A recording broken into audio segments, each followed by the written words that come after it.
Government of महाराष्ट्रानं 9/7/2025 ला एक नवीन नोटीस जारी केली आहे। आपण जर अगोदरचे व्हिडिओ बघितले असतील तर त्यामध्ये राज्यामध्ये जे काय बीएससी नर्सिंगचा कोर्स आहे ना, तर त्याचे ऍप्लिकेशन फॉर्म जे आहे ते स्टार्ट झालते।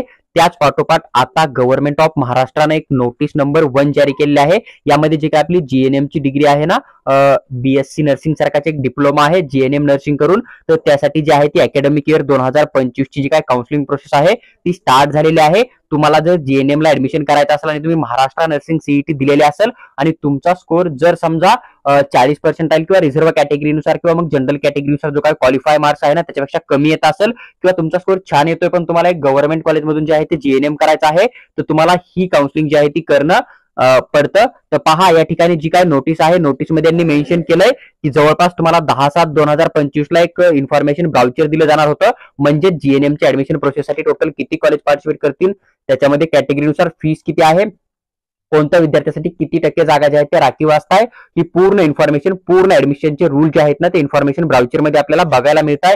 पहा या ठिकाणी जर आपण विचार केला ऑनलाईन ऍप्लिकेशन फॉर्म फिल करायचा, तर तुम्हाला जे काय रजिस्ट्रेशन करणं आहे किंवा फॉर्म जो आहे तो कॅप राऊंड सबमिट करणं आहे ना, तर 10/7/2025 ते 19/7/2025 संध्याकाळी 12 वाजेपर्यंत तुम्हाला या ठिकाणी तुमचा ऍप्लिकेशन फॉर्म जो आहे तो कम्प्लीट करणं आहे, ही गोष्ट लक्षात घ्या। त्यानंतर जर आपण विचार केला की तुम्हाला जी काय रजिस्ट्रेशन फीस आहे ना, जी की नॉन रिफंडेबल असेल, ती लगभग 10/7 ते 19/7 संध्याकाळी 12 वाजेपर्यंत तुम्हाला या ठिकाणी पेमेंट करणं आहे। त्यानंतर जर आपण विचार केला तर तुम्हाला या ठिकाणी फॉर्म फिल केल्याच्या नंतर, पेमेंट केल्याच्या नंतर शेवटी डॉक्युमेंट पण अपलोड करावे लागतात। तर तुम्हाला डॉक्युमेंट जे आहेत ते जवळपास 19/7/2025 पर्यंत संध्याकाळी 11:59 PM पर्यंत अपलोड करणं कंपल्सरी आहे। आणि यांनी या ठिकाणी मेन्शन केलंय की हे जे आहे ते फक्त आपलं रजिस्ट्रेशन फॉर्म आहे। त्यानंतर तुम्हाला एक एसएमएल लिस्ट दिली जाते आणि एसएमएल लिस्टच्या नंतर जे आहे ते तुम्हाला कॅप राऊंड 1 चा जो आहे तो पूर्ण डिटेल मध्ये शेड्यूल होतं आणि या ठिकाणी मग तुम्हाला सीट मॅट्रिक्स दिलं जातं। सीट मॅट्रिक्सच्या नंतर तुम्हाला कॉलेजची नावं सिलेक्ट करणं पडते, मग नंतर अलॉटमेंट लिस्ट येते आणि अलॉटमेंट लिस्ट आल्याच्या नंतर मग तुम्हाला कॉलेज जे भेटले त्या कॉलेजमध्ये जाऊन ऍडमिशन करण्यासाठी 5 ते 6 दिवसाचा टाइम दिला जातो। या ठिकाणी खाली काय पॉईंट मेन्शन केलेत, जसं की तुम्ही ऍप्लिकेशन फॉर्म फिल करायच्या अगोदर जे काय इन्फॉर्मेशन ब्राउचर यांनी दिला आहे ना, तर ते तुम्ही केअरफुली रीड करा। तिथे जी काय एलिजिबिलिटी मेन्शन असेल ना, तर तेवढी तुम्ही जर फॉलो केली असेल, कंप्लीट असेल, तरच तुम्ही ऍडमिशनला अप्लाय करू शकतात। यांनी अजून एक गोष्ट मेन्शन केली आहे की एखादा विद्यार्थी जर ऍप्लिकेशन फॉर्म मध्ये काय चुकीची माहिती फिल करतोय किंवा तुम्ही फॉर्म फिल करताना जर काय तुमच्याकडून मिस्टेक होते, तर त्याची पूर्ण जबाबदारी जी आहे ती विद्यार्थ्याची राहील। त्याच्यामध्ये कुठल्याही प्रकारे जे आहे ते करेक्शन केलं जाणार नाही किंवा मग जर तुम्ही चूक केली तर तुमचं ऍडमिशन पण कॅन्सल करू शकतात।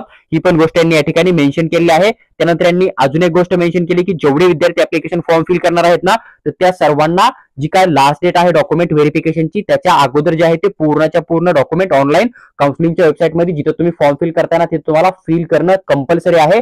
पहा ही एक जीएनएम ऍडमिशन प्रोसेस बद्दल अत्यंत महत्त्वाची अपडेट होती। हा फॉर्म जर तुम्ही फिल केला तरच तुम्ही कॉलेज सिलेक्ट करू शकतात आणि त्याच्यानंतरच तुम्हाला जे आहे ते ऍडमिशन दिलं जाणार आहे। हा फॉर्म जर तुम्ही नाही फिल केला तुम्हाला डायरेक्ट ऍडमिशन पण मिळणार नाहीये। जेवढे कॉलेज ब्राउचर मध्ये आहेत त्या कॉलेजमध्ये जर तुम्ही ऍडमिशन करायचा विचार करतात तर तुम्हाला हा फॉर्म फिल करणं कंपल्सरी आहे। हा फॉर्म नाही फिल केला तर तुम्हाला डायरेक्ट ऍडमिशन पण नाही दिलं जाणार आहे। तर पहा महत्त्वाची अपडेट होती जी की मी सविस्तर एक्सप्लेन करून तुमच्याबरोबर शेअर केली आहे। व्हिडिओ आवडला असेल तर लाईक करा आणि चॅनलला सबस्क्राईब करून आमच्यासोबत जुडून राहा। त्याचबरोबर जर तुम्हाला राज्यात कुठल्याही कॉलेजमध्ये ऍडमिशन करायचं असेल जीएनएम कोर्ससाठी आणि आमची पेड काउन्सिलिंग हवी असेल तर तुम्ही आम्हाला व्हॉट्सअपवर मेसेज टाका। आम्ही तुम्हाला पेड काउन्सिलिंग बद्दल तिथं सविस्तर माहिती नक्की शेअर करू।